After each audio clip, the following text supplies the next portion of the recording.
Chapter 11 Fun with Impulse.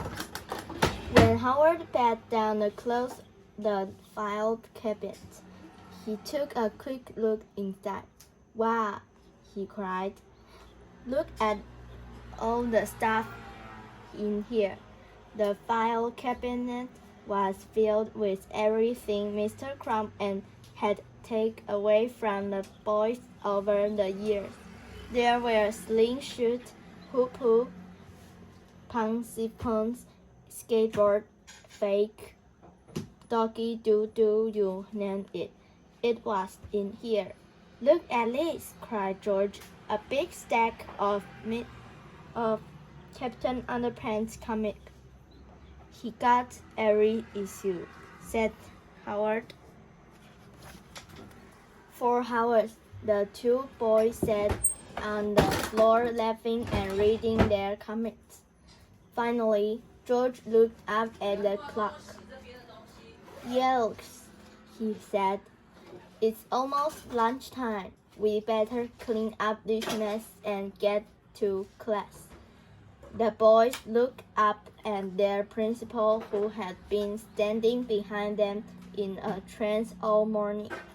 Gee, I almost forgot about Mr. Crumb, said Howard. What should we do with him? Do you want to have some fun? Asked George. Why not? Said Howard. I haven't had any fun in the last 4 to 6 weeks. Cool, said George. We walked up to Mr. Crumb and snapped his fingers. Snap! You are a chicken, he said. Suddenly, Mr. Crumb leaped onto his desk and flapped his arms. Chuck, chuck, chuck, chuck, he cried, kicking his papers off the desk behind him and pecking at his pen and pencil set. George and Howard howled with laughter.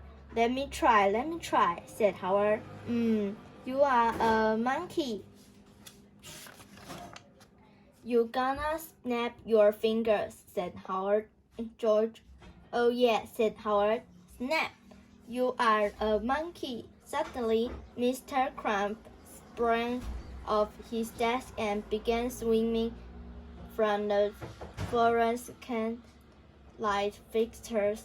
Ooh, ooh, ooh, ooh, ooh, he shinkled, leaped from one side of room to the other. George and Howard laughed so hard they almost cried.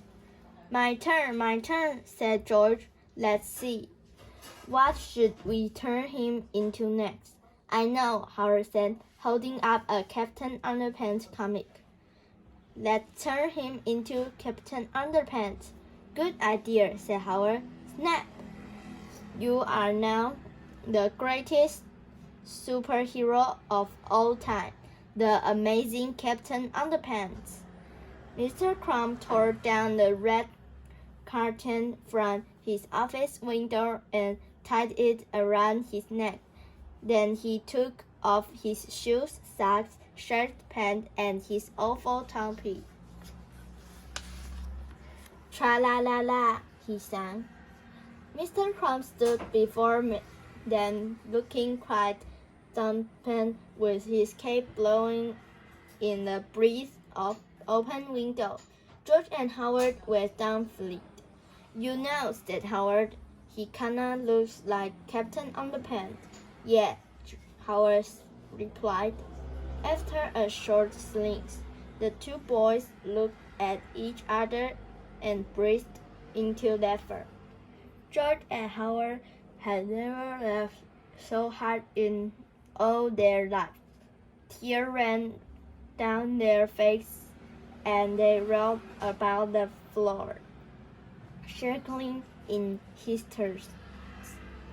After a while, George pulled himself up from the floor and another look. Hey, George cried. Where'd he go?